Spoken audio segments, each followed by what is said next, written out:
8:58, estamos iniciando Contacto Directo, dándoles a ustedes la bienvenida hoy jueves 29 de agosto del 2013 y saludando como siempre a quienes nos escuchan a través de Radio Centro 97.7 FM. Recuerden el dial en Guayaquil, nos pueden seguir también en distintas partes del mundo a través de nuestra página web www.ecuavisa.com a distintas horas o en tiempo real. ¿Cómo te va, Alfredo? ¿Qué tal? Muy bien, Steffi, buen día.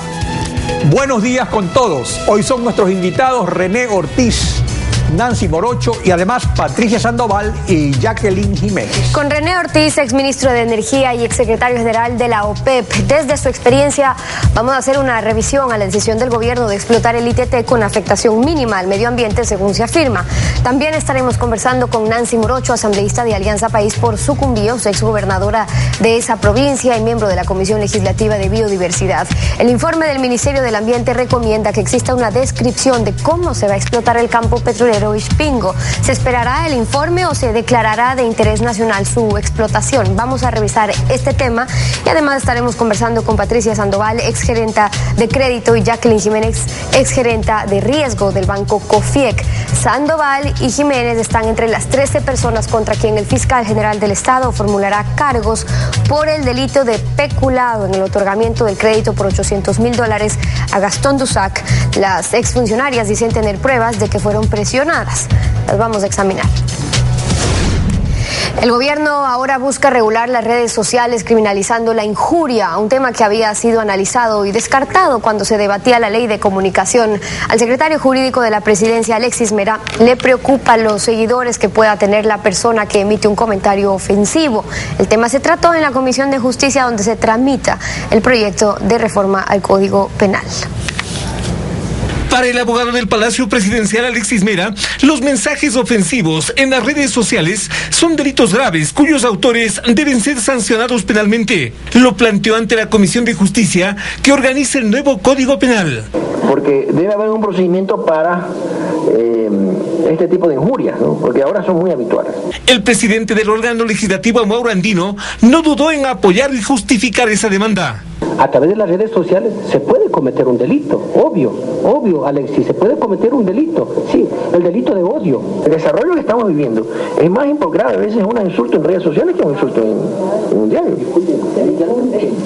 O sea, una persona que tiene 1 millón de seguidores, que insulta a una red social, creo que afecta más que a un diario local, ¿no? El asunto no es nuevo. Durante el trámite de la compleja ley de comunicación hoy vigente, ya se quiso sancionar a quienes desde las redes sociales critican especialmente al régimen y sus funcionarios. La polémica ahogó ese intento que para la vicepresidenta de la Asamblea, Marcela Guiñaga, ahora vuelve y podría ser ley. Cada vez se utilizan más las herramientas tecnológicas para el cometimiento de delitos. Pero semejante reforma desanima a la propia vicepresidenta de la comisión, Gina Godoy. Advierte que la ley de comunicación es suficiente y que la injuria ya está penalizada. No es pertinente, creería que no es pertinente.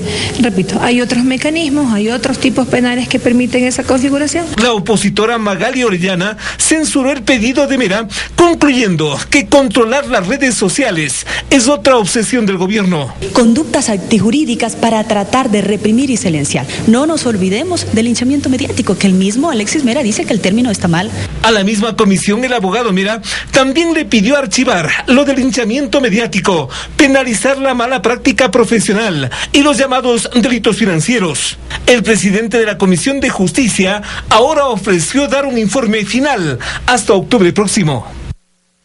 Las organizaciones sociales, ambientalistas e indígenas hicieron un balance del primer día de protestas contra el gobierno por su decisión de explotar el ITT y denuncian que la policía utilizó balas de goma que les causaron daño. Por su lado, el ministro del Interior, José Serrano, dijo que la policía se defendió de los manifestantes con la orden de no utilizar ningún tipo de arma. Después de la protesta de este martes, la policía mantiene una numerosa presencia de uniformados en las esquinas que rodean el Palacio de Gobierno.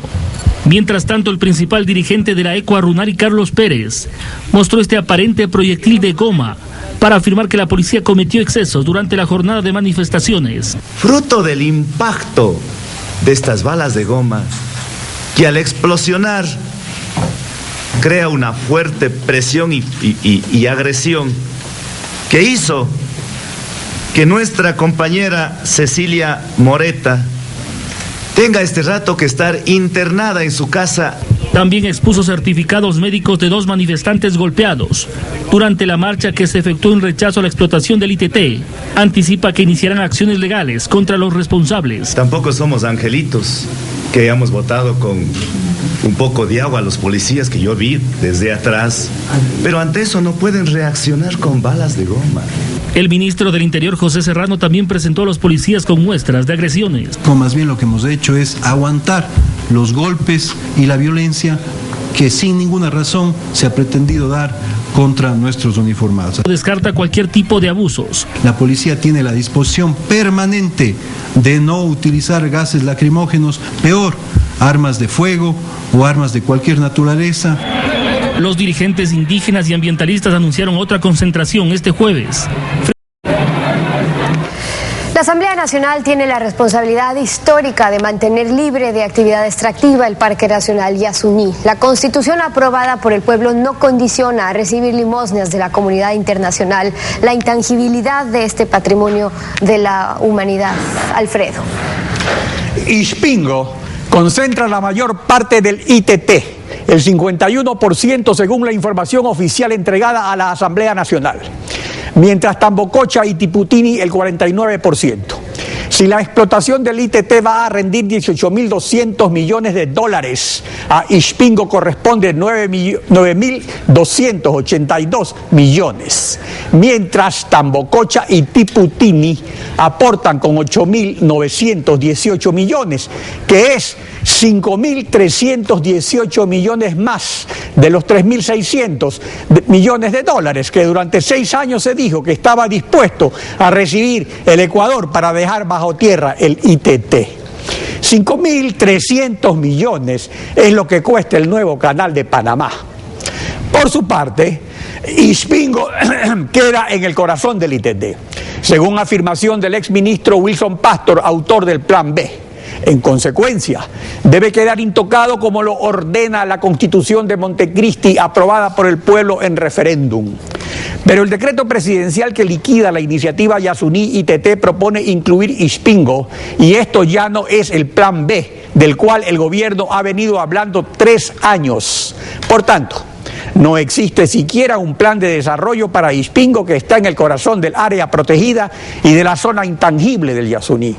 En consecuencia, resulta pertinente que la Asamblea considere autorizar solamente la explotación en Tiputini, que está fuera del Parque Nacional, y en Tambococha, que está parcialmente adentro, y donde se aplicará tecnología de punta con perforaciones horizontales, oleoducto y refinería fuera del área protegida, y una serie de detalles adicionales que constan en el plan de desarrollo de Tambococha.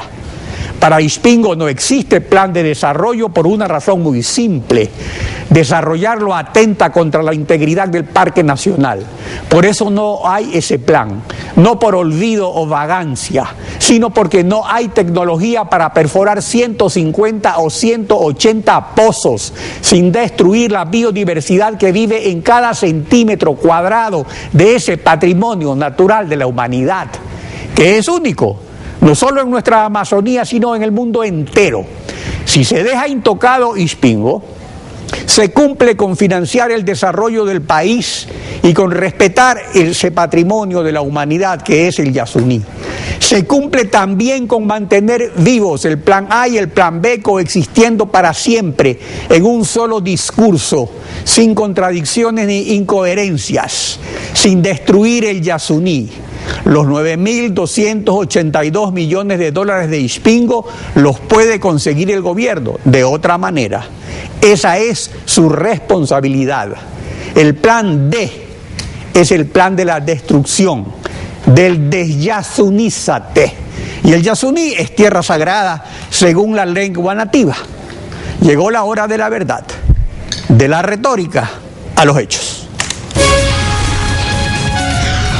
La actualidad, los protagonistas, el análisis y la información.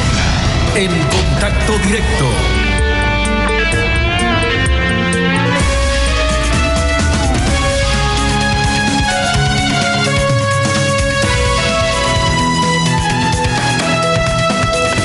René Ortiz, ex secretario general de la OPEP de 1978 a 1982, ex ministro de Energía del presidente Yamil Mahuad, ex presidente ejecutivo de la Asociación de la Industria Hidrocarburífera del Ecuador y presidente de la Comisión Ambiental de la Cámara de Industriales de Pichincha.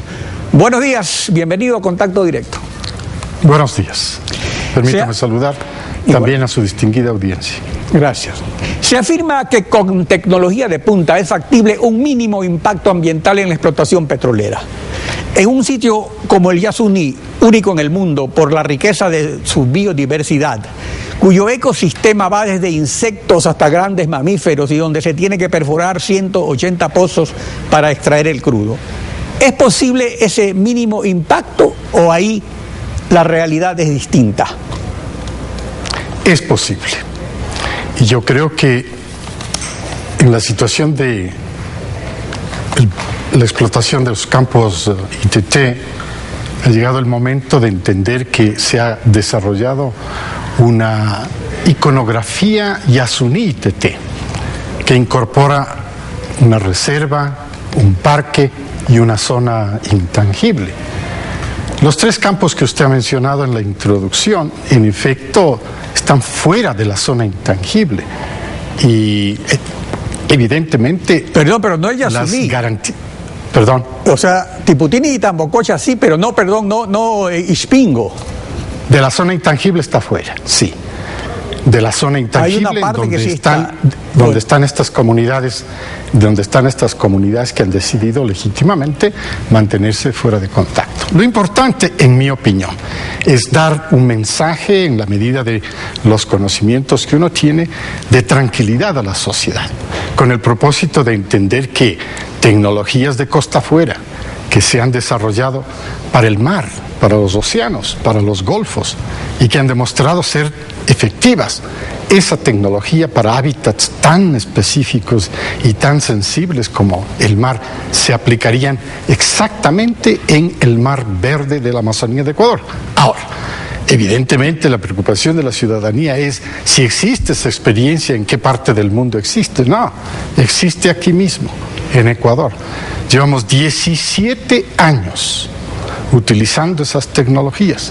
Tenemos ejemplos en el campo 10, operado por la compañía AGIP, subsidiaria del Grupo Eni de Italia. Tenemos en el bloque 16, operado por Repsol. Tenemos el bloque de Tarapoa. Tenemos el bloque inclusive del 15, operado por Petroamazonas. Claro, ahí está Pañacocha. Pero Pañacocha tiene 14 pozos y no está en un parque nacional. Claro. Lo que estoy manifestando es unos ejemplos de la aplicación de estas tecnologías. Exactamente. Entonces, lo que estamos tratando de impresionar frente a la ciudadanía, a la sociedad civil, es que hay que mantenerse tranquilos. Es posible que se logre estos efectos positivos, y más aún si es que la industria, ahora sí me voy a pasar al lado de la industria, se compromete a usar las mejores prácticas operativas para causar el mínimo impacto o cero impacto ambiental.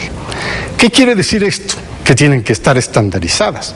Estándares han ido evolucionando a lo largo de la historia, y cada vez la industria, que es la que genera esos impactos ambientales, no solo en la industria petrolera, sino en cualquier otro tipo de industria, estos vayan minimizándose o eliminándose.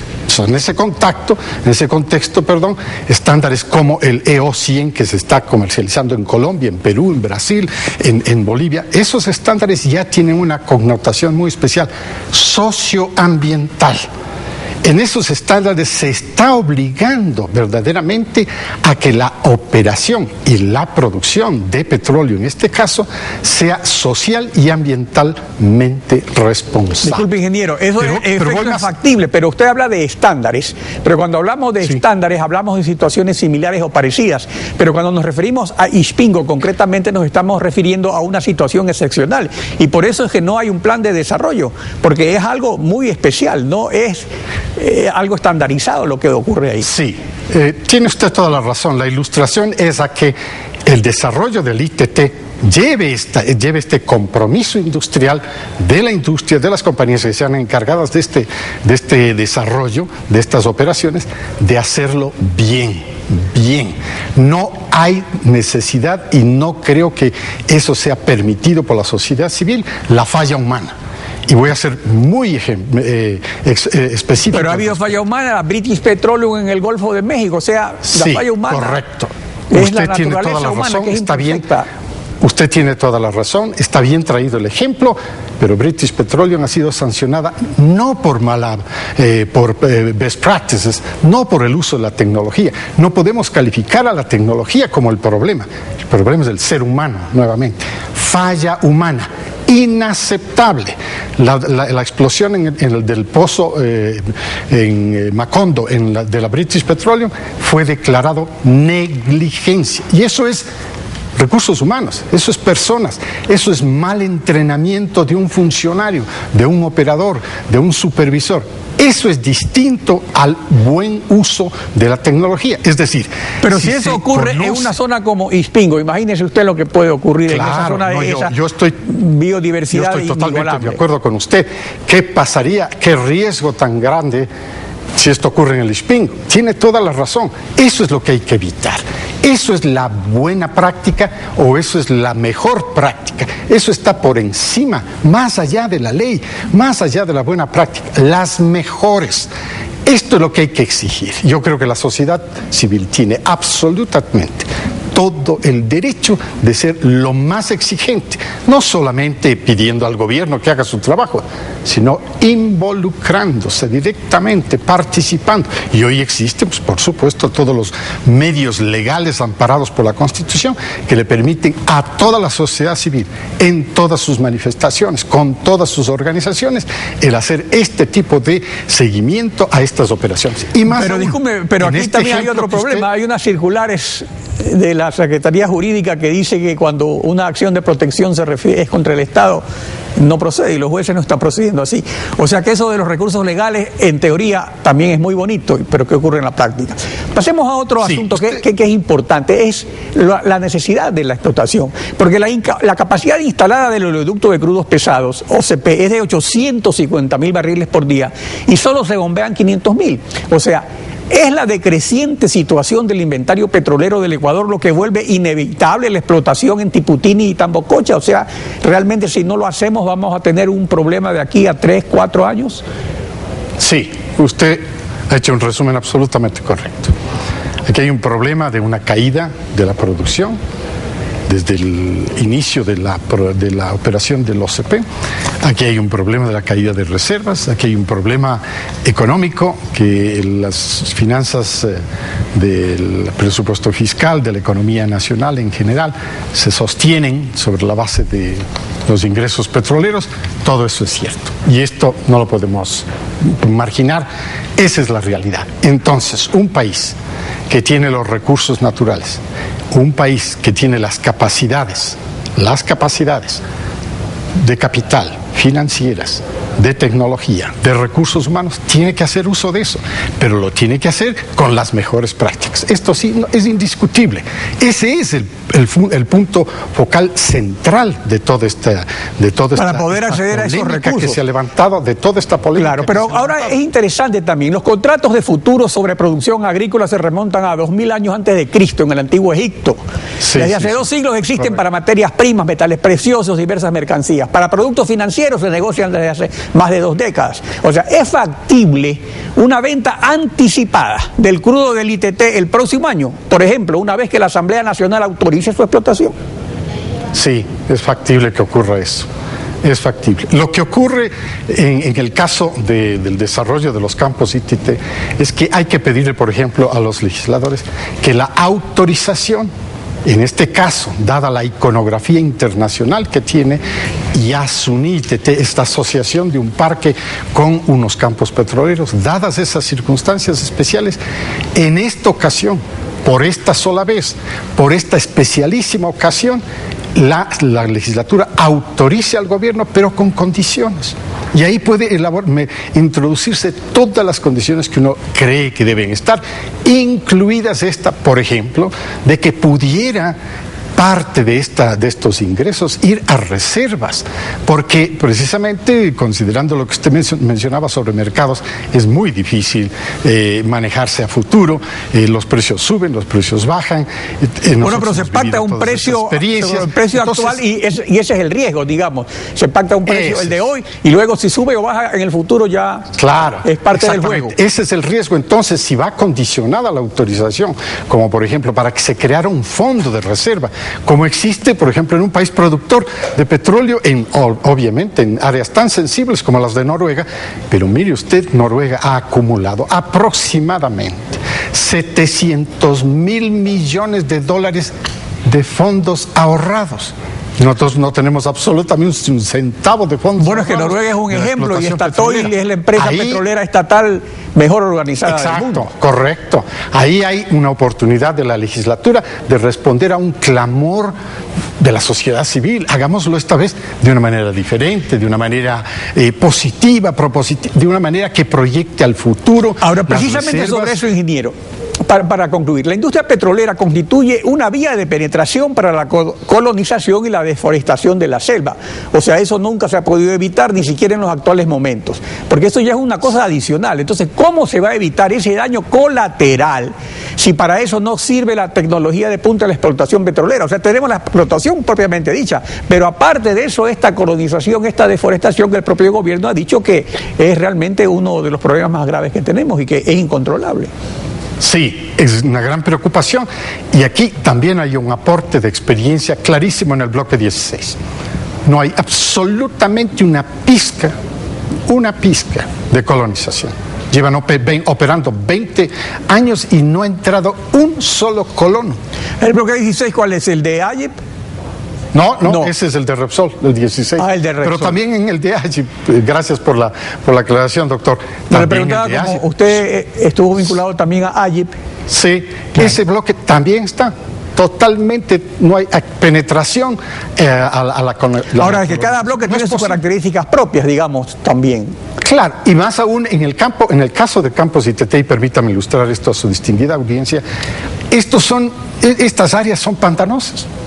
O sea, no hay características como para provocar una atracción a la colonización. Es decir, tiene características muy especiales, y esas características van a apoyar el hecho de que las compañías sean los principales guardianes de esos parques, guardianes de esas reservas, guardianes de esa biodiversidad, guardianes de esa riqueza natural que es toda la biodiversidad de la naturaleza alrededor de estos campos petroleros. René Ortiz, gracias por su participación en Contacto Directo. Encantado, muchas gracias, doctor. Estefi. Son las 7 de la mañana con 22 minutos ya. Después de una pausa estaremos conversando con Nancy Morocho, asambleísta de Alianza País por Sucumbíos, exgobernadora de esa provincia y miembro de la Comisión Legislativa de Biodiversidad. Vamos a hablar sobre el estudio técnico de intervención en el campo petrolero Ispingo que recomienda el Ministerio del Ambiente y los derechos constitucionales de los pueblos en aislamiento voluntario. ¿Corren peligro? Ya regresamos. Quédese con nosotros. En la naturaleza, la mejor política es ser lo más conservador posible, lo dijo Werner Heisenberg, físico alemán.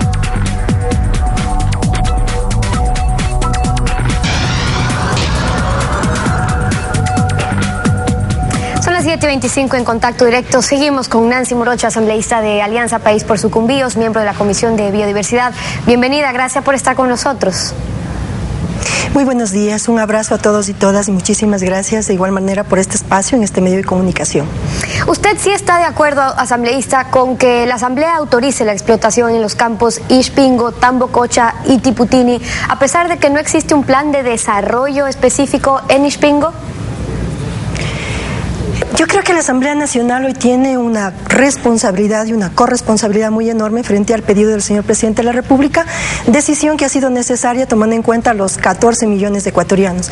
En todo caso, este tema, sobre todo de sacarlo con una resolución de que es de prioridad nacional y que excepcionalmente iremos a una consulta popular, en este tema la Asamblea tiene diferentes puntos de vista, diferentes análisis y sobre todo diferentes aristas, en el tema ambiental, social, cultural, también también de igual manera en el tema de gobernabilidad, así como también en el tema de hacer un análisis de realmente qué ocurrió con el tema internacional, en los cuales los países que contaminaron y se hicieron ricos a costilla de los otros países que realmente seguimos pobres, como el Ecuador, tienen que seguir todavía pagando piso, y perdónenme la expresión, por el tema de no haber sido responsables con el tema de responsabilidades compartidas pero diferenciadas, en busca de igualdad y en busca de justicia. Y ahí nos quedan dos dilemas, el tema del cambio climático y nos queda también el tema del dilema de la pobreza de nuestro país. ¿Qué hacer frente a estos temas? Es allí donde la Asamblea tiene que asumir esa gran responsabilidad. Pero en medio de ese dilema, pensando en los 14 usted, millones de ecuatorianos, como asambleísta específicamente, ¿está de acuerdo con la explotación de los 3 campos? He visto 2 formas de explotación petrolera en Sucumbíos, por ejemplo. 40 años de explotación petrolera donde quedó la basura y la contaminación y la pobreza, pero también he visto otra realidad como es el campo Pañacocha. Hemos observado, y no es un parque nacional, pero es un bosque protector, que son a cargo de cerca de 16.000 hectáreas, a cargo de la comunidad quichua Playas de Cuyabén y Pañacocha, y en donde hemos visto que la tecnología de punta ambientalmente responsable sí es posible hacerlo de acuerdo a los estándares de calidad. Ahora también sí hay que identificar un tema, de que realmente el tema de Yasuní es intangible y será intangible porque las exploraciones petroleras, no es que este gobierno la va a realizar la exploración petrolera, el espacio de sísmica ya pasó, gobiernos anteriores hicieron lo que hicieron en el tema de exploración y nunca la población dijo absolutamente nada, es decir, porque tampoco hubo un espacio de información y de socialización, y frente a esto sí hay que ser una realidad. Allí ya existen pozos perforados, en Tambococha por ejemplo 4 pozos y otro en Tiputini, de lo cual se haría la utilización en todo caso. Mire, yo soy una persona de botas y de sombrero y no me daría pereza de caminar así como lo hice en Pañacocha, conjuntamente con las comunidades, para realmente ver que se cumpla la normativa ambiental. Usted hace referencia, asambleísta, a que existe tecnología de punta y en efecto es así en el campo Pañacocha, así se lo ha utilizado, incluso ha tenido reconocimientos por el buen trabajo que se ha hecho, pero en ese caso estamos hablando de una perforación de unos 14 pozos, según las cifras de Petroamazonas. En Ispingo, por ejemplo, estamos hablando de 180 pozos, y con la diferencia de que, al ser un parque nacional y una zona intangible, los mismos informes del Ministerio del Ambiente destacan que esa categoría se refiere a un área con una riqueza natural excepcional, que constituyen, y lo dicen textualmente, los últimos reductos de especies en peligro de extinción, y por lo tanto se los considera refugios de vida silvestre que goza de un nivel de protección. Entonces, no estaríamos hablando de lo mismo. De hecho, es un bosque protector, con bosque primario, con especies, con lagunas, con hábitat, en donde sus comunidades son los primeros veedores en el cumplimiento del tema ambiental, así como también del tema ecológico y sobre todo de cuidar la deforestación. Allí no hay caminos, allí no hay generadores que causen ruido, allí no hay tampoco mecheros, y que eso, por ejemplo, el tema del gas es utilizado para la generación de energía eléctrica. Y otro tema importante que la población debe saber es que el tema del Yasuní será y seguirá siendo intangible, por cuanto el trabajo se realizará no a través de 14 pozos, sino alrededor de 180 pozos direccionales y transversales que, según la tecnología, tranquilamente lo pueden cumplir, y que lo que van a hacer es fortalecer las ampliaciones y las instalaciones petroleras. Pero cuando usted se refiere, por ejemplo, desde el año de 1992. Usted, asambleísta, pues ha hecho referencia también que ha estado en la zona, usted conoce el lugar, es asambleísta por Sucumbíos, sabe muy bien Tiputini, Tambococha, que están al norte. Evidentemente una perforación horizontal es posible, pero no avanza más allá, digamos, de unos 15 kilómetros. Ispingo está abajo, en el corazón del Yasuní, y por eso hago énfasis en ello, porque revisando toda la documentación entregada a la Asamblea, no existe parte alguna donde se detalle específicamente cómo se va a proceder a la explotación de Ispingo. De hecho, el Ministerio del Ambiente les recomienda que haya un estudio de impacto ambiental que incluya la descripción del proyecto en general, donde se describa la operación técnica, las actividades de ejecutarse. Esto ustedes ustedes no lo conocen, y es que según el creador del Plan B, el exministro Pastor, siempre se contempló la explotación solamente de las 2T, no de Ispingo, porque el mismo informe del Ministerio del Ambiente, cuando ya está describiendo a los principales yacimientos, dice que está Ispingo Norte dentro del Parque Nacional, adyacente a la zona intangible. Dice lo mismo para Ispingo C, pero en Ispingo S dice que está ubicado dentro del Parque Nacional Yasuní y de la zona intangible Tagaeri Taromenane. Entonces ahí estarían dando una carta blanca sin conocer cómo se va a proceder exactamente en Ispingo. El primer instrumento importante que tiene en estos momentos lo da el Ministerio del Ambiente en el tema de la licencia ambiental. Y para obtener una licencia ambiental tienen que cumplir una serie de normativas. Una de ellas es el plan de manejo ambiental, en donde existe una línea base de la vida biótica, el tema biótico, el tema cultural, y allí todavía aún más con el tema de pueblos no contactados, que según estudios de un programa de medidas cautelares que existió por el Ministerio Coordinador de Patrimonio, el Ministerio de Cultura y el Ministerio incluso de Recursos Naturales No Renovables, en los cuales desde el año 2008 indican que los pueblos no contactados ni siquiera están por el lugar de tránsito. Ellos están más allá de 76 kilómetros adentro, en el corazón mismo del Yasuní, y que viven en vías interfluviales, que viven entre los ríos y en zonas altas entre 200 a 400 metros sobre el nivel del mar. En todo caso, allí nuestros pueblos no contactados están libres de ese problema, y de hecho la tecnología hace y garantiza que se utilice tecnología de punta, y que frente a esto la Asamblea Nacional debe ser muy responsable de caminar, de formar una veeduría, de darle el seguimiento adecuado para que se cumplan los derechos de la naturaleza, los derechos de los pueblos no contactados y también los derechos sociales y ambientales de los 14 millones de ecuatorianos. Sobre eso nuestra Constitución dice que específicamente lo que dice es que en los territorios de los pueblos en aislamiento voluntario estará vedado todo tipo de actividad extractiva. Entonces, si Ispingo está dentro del corazón del Yasuní al que usted se refiere, si Ispingo S está dentro del parque y de esa zona intangible que es Tagaeri y Taromenane, son esos territorios a los que se refiere la Constitución, independientemente de que se los haya podido ver o no a los pueblos o comunidades. Son intangibles y quedarán intangibles, y es la tercera vez que repito, y eso es lo que garantizará a la Asamblea Nacional y a través de la Comisión de Biodiversidad, capaz de que se vayan cumpliendo los derechos de la naturaleza y de los pueblos no contactados. Pero también nunca hay que olvidar de que también existen responsabilidades compartidas en los cuales tenemos que vencer la extrema pobreza.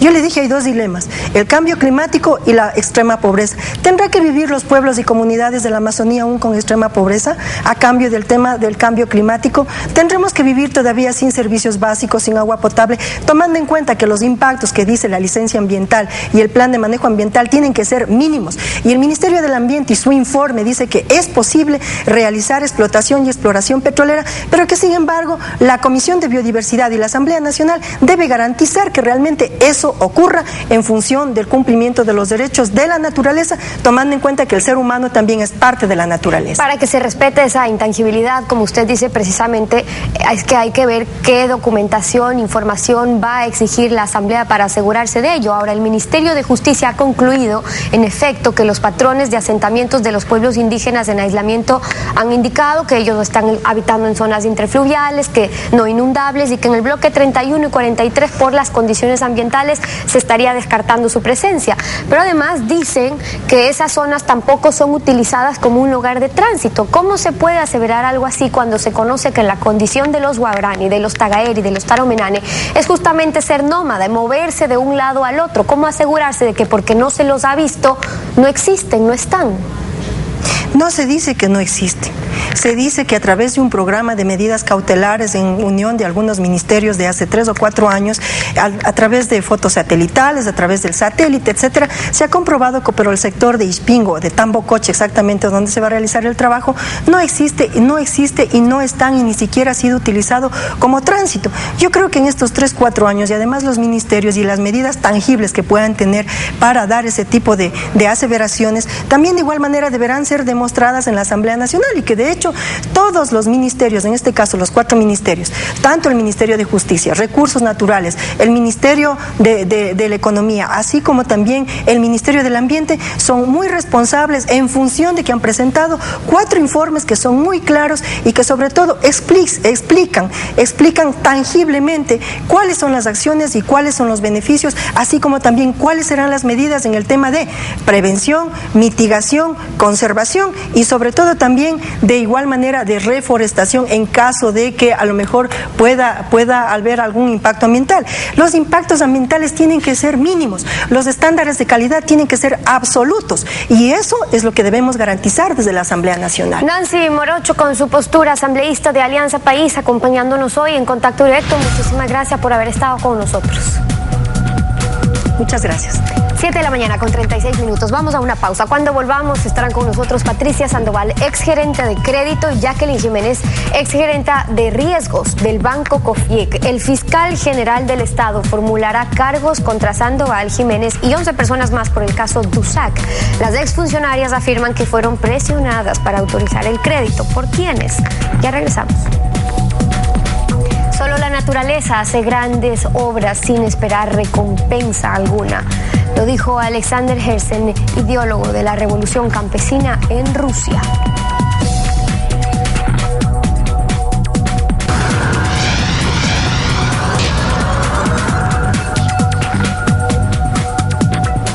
A pedido del fiscal general del Estado, Galo Chiriboga, el próximo miércoles 4 de septiembre se realizará en la Sala Única Penal de la Corte Nacional la audiencia de formulación de cargos por peculado en el caso DUSAC. Patricia Sandoval, exgerente de crédito, y Jacqueline Jiménez, exgerente de riesgo de COFIEC, están entre las 13 personas contra las cuales el fiscal formulará cargos. El pasado lunes, Antonio Buñay, expresidente ejecutivo de COFIEC, sobre la responsabilidad de los exfuncionarios de COFIEC involucrados, dejó registrado lo siguiente. Veamos. Todo esto conlleva un proceso, o inicia básicamente con el estudio o análisis que hace un oficial de crédito dentro de una instancia o departamento, que es el departamento de crédito. Y a su vez va recorriendo etapas y procesos, como es el caso de que llega posteriormente una gerencia de crédito que con un informe favorable, ¿verdad? Este proceso continúa a otra instancia que es el comité de crédito. Posteriormente en el comité de crédito, en donde yo no soy parte del comité, lo único que hago es apoyar la iniciativa de quien hace la presentación, en este caso la gerente de crédito. Y en un momento determinado en donde se obtiene una aprobación dentro de este cuerpo colegiado, tengo que, como parte de un proceso, llevar a una instancia superior por el monto de aprobación que requiere esto. Y efectivamente, esta instancia final es el directorio. Dentro de la institución, cada unidad es responsable de la actuación por sí y ante sí, y en la forma de ir llevando este proceso hacia adelante hasta llegar a las instancias pertinentes. Patricia Sandoval y Jacqueline Jiménez, buenos días, bienvenidas a Contacto Directo. Buenos días. A ver, vamos a comenzar entonces primero con Patricia Sandoval, exgerente de crédito, y luego con Jacqueline Jiménez, gerente de riesgo. La misma pregunta. Gracias. Primera pregunta.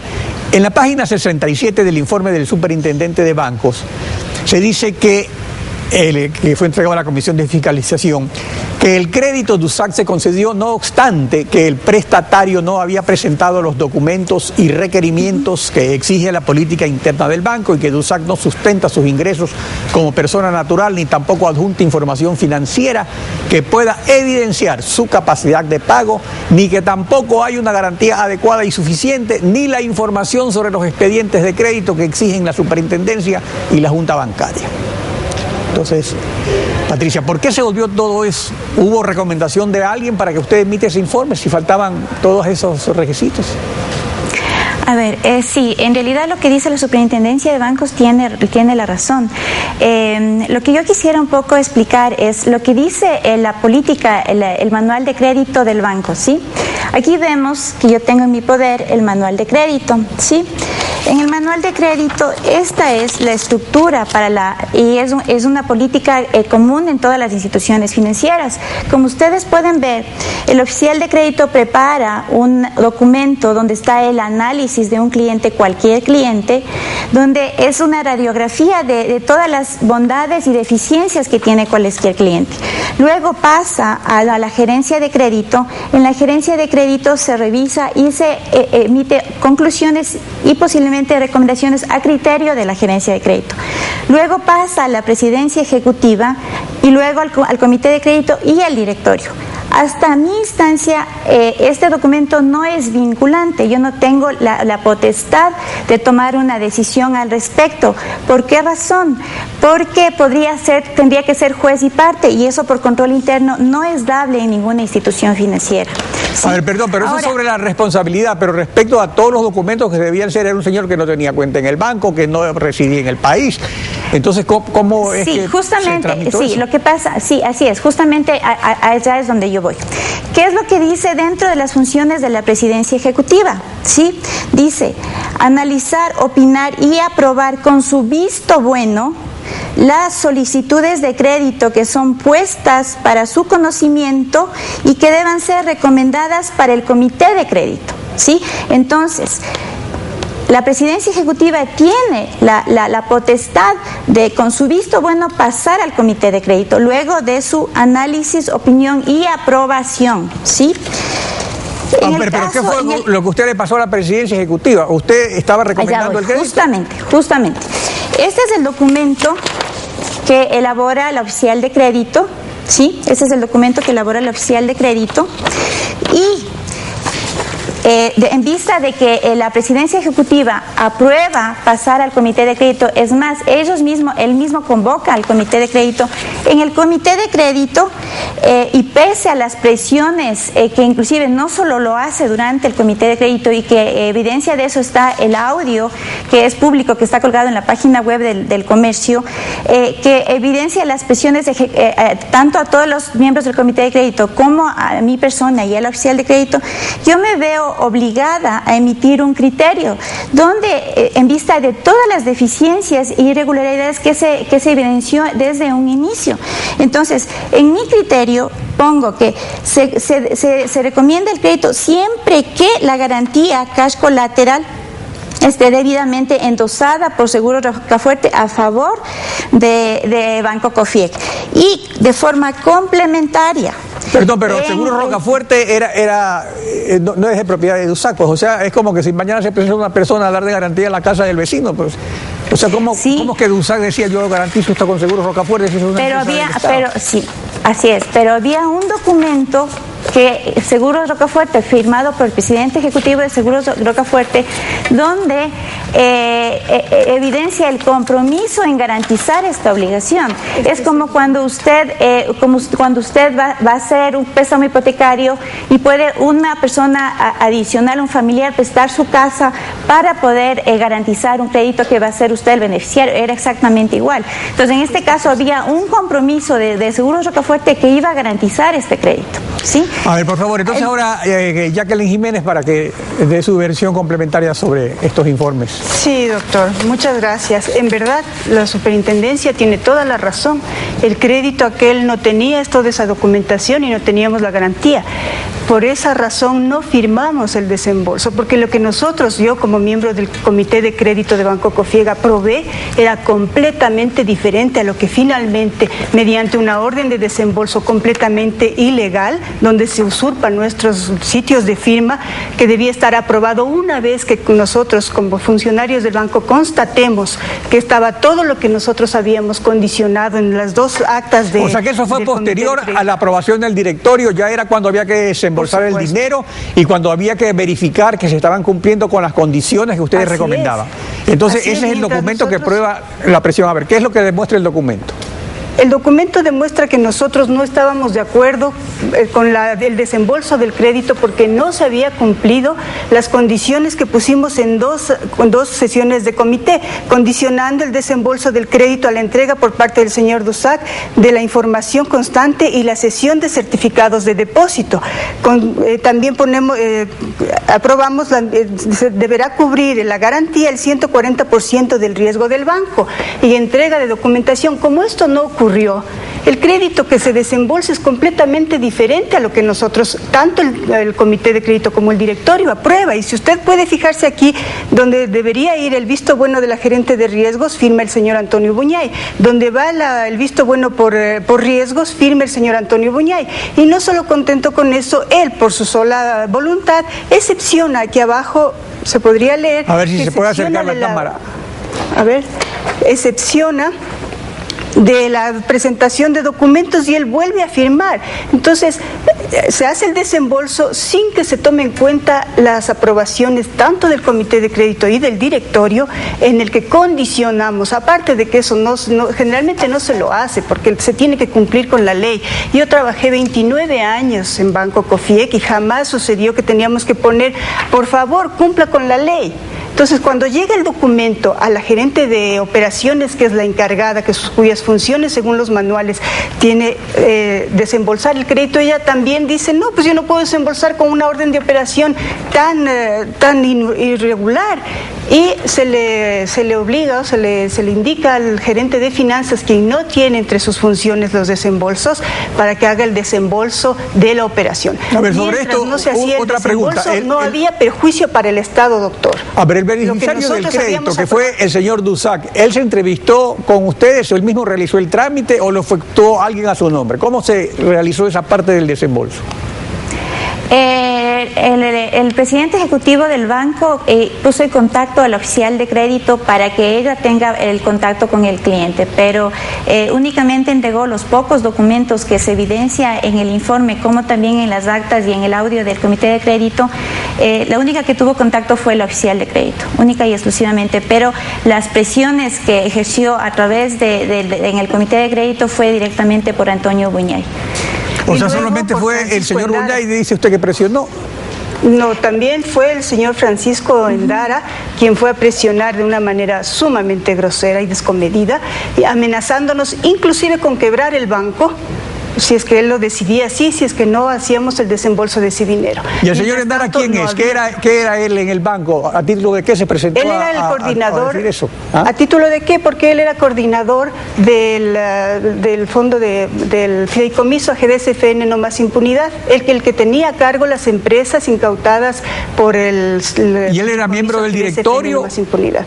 No, intentó varias veces ser miembro del comité, del directorio del banco, pero la superintendencia no lo calificó. Sin embargo, él tenía la autoridad del mayor accionista, que era... el fideicomiso era el mayor accionista y él entonces lo representaba el fideicomiso. ¿Él qué relación tenía con Pedro Delgado?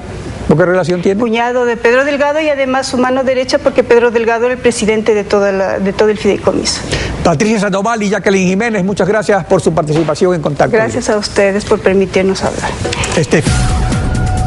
7:52 de la mañana. Tiempo de una pausa. Cuando volvamos, revisamos los deportes y el espectacular gol del ecuatoriano Fidel Martínez le da la victoria a su equipo. En breve les mostramos los detalles.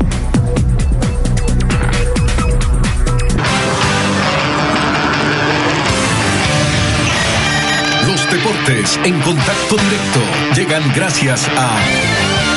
Con cada $50 de depósito podrás participar en el sorteo y acompañar a tu tricolor querida a los próximos 2 partidos contra Uruguay y Chile. Próximo sorteo 1 de octubre. Banco de Guayaquil, sólidamente a su lado.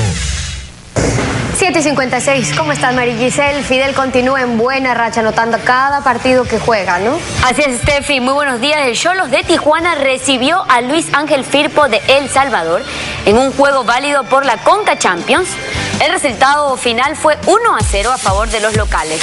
La única conquista del compromiso llegó al minuto 81 por medio del delantero ecuatoriano Fidel Martínez, quien dio la victoria al cuadro de Tijuana. Con este resultado, los Xolos están punteros con 7 puntos en el grupo 7 y estaría cerca de la clasificación a la próxima ronda. Felicitaciones para nuestro compatriota. Y 2 preocupaciones evidenció el adiestrador de la selección ecuatoriana de fútbol este miércoles. La primera, en relación al estado de salud del volante Pedro Quiñones, también la falta de optimismo en el país para el siguiente juego eliminatorio. Segundo día de prácticas en la Tri y siguen llegando jugadores. Esta vez el turno fue para los integrantes de Melec. Arribaron todos menos uno. Pedro Quiñones presenta problemas de salud, que los analiza Reinaldo Rueda. Sufre un cuadro viral muy fuerte, con fiebres, con gripa y esperemos unas horas a ver si reacciona y si no, pues habría que desafectarlo de la convocatoria y mirar otra posibilidad.